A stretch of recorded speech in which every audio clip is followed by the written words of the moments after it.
Okay, I'm back here with part 2 of my review. Like I said, I'm talking about the main segment which happened on Monday Night Raw between Wade Barrett and John Cena. As I was saying at the end of part 1, Wade Barrett basically telling John Cena what he said the week before: no matter what you do, I'm not going to rehire you. And John Cena's basically telling him, Wade, it's not about me getting rehired.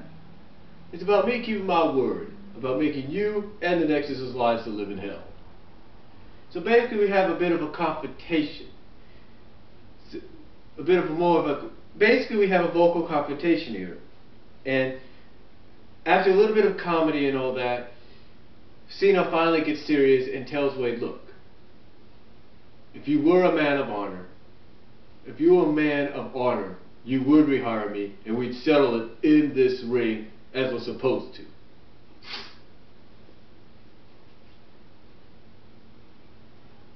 And then of course Barrett has to ask, well, basically Barrett would ask him, what would happen, huh? And again, like I say, Cena gets serious, tells him, you know, if you would hire me, by being a man of honor, you would rehire me, get me back, and face me in this ring like we're supposed to, and I give you my word. He basically tells Barrett that, hey, he basically tells Barrett by saying, you rehire me and face me like a man in this ring, my attacks will stop on Nexus, but they won't stop on you.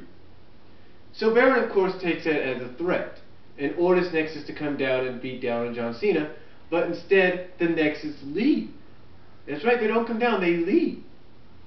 And this allows John Cena to attack Wade Barrett, and just when it looks like John Cena is about to AA, or attitude adjust, Wade Barrett through the table, through the announce table, by climbing up the steel steps that he's basically put there, Wade Barrett escapes and goes to the back. And John goes to the back, which allows John Cena to celebrate with the fans. And the question that Josh Matthew puts out is, did John Cena accomplish his goal? Well, we don't know. And then of course Wade Barrett goes to the back asking, you know, Otunga and Nexus what the hell is going on. You know, why didn't they do what he said? Because when he gives an order, they should follow it. Otunga finally tells Barrett, hey, look, we're going to give you an ultimatum. We're going to give you an order. And that ultimatum and order is, next week, you either rehire John Cena or you're out of Nexus. And this is and they basically look at him eye to eye and they all walk off. And Barrett's thinking, what? You're kidding, right? You can't be serious. But basically all Nexus does is just give him the look like, oh yeah, we're serious. Basically give him the look like, you're damn right we're serious. And they walk off. And Barrett basically has got this look on his face like, oh shit, what have I done? It's like, oh shit, now what do I do? What do I do now? Kind of deal. So that's how we end Monday Night Raw. Basically, Wade Barrett is now left with the ultimatum, and an order, if you will, by Nexus itself, by Nexus themselves, that if he doesn't rehire John Cena this Monday night at the Slammies, rehire John Cena back, the Nexus is going to throw the leader out. In other words, what David Otunga said earlier in the night by saying that if Wade Barrett doesn't come up with something to stop John Cena, that he may have a mutiny, well, that's exactly what's happening here. So Wade Barrett is left with an ultimatum, which is either rehire John Cena or be kicked out of the group that he created. Basically be overthrown. So overall, like I said at the beginning of part 1, it was an okay Raw, not like a spectacular Raw, but it was an alright Raw.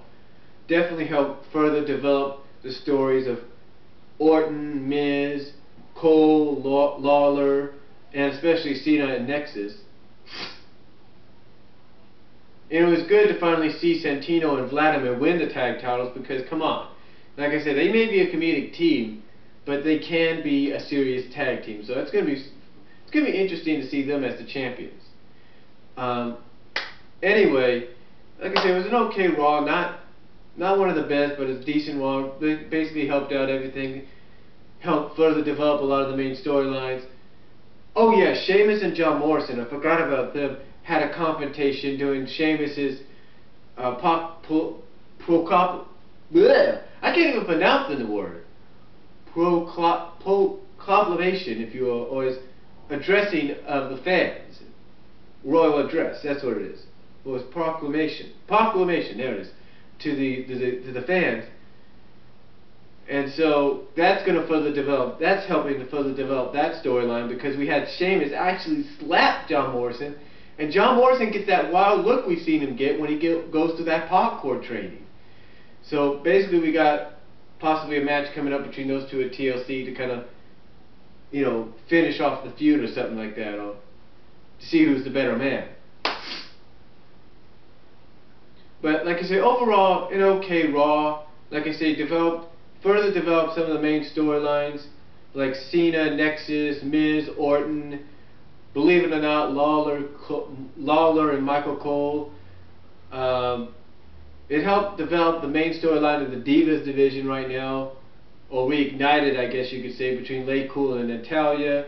May have a little bit of an interesting situation with Melina possibly. And it also helped further develop a great feud, if you will, a great feud, if you will, between Sheamus and Morrison. And it kind of also helped develop Tyson Kidd as to probably being the next Shawn Michaels or Brian Kendrick, with his new big bodyguard Jackson Andrews. So overall, great Raw. I give it about a 7 out of 10, and that's all I'm going to say about it. Tell me what you think, and I will talk to you all later. God bless. Take care. Peace.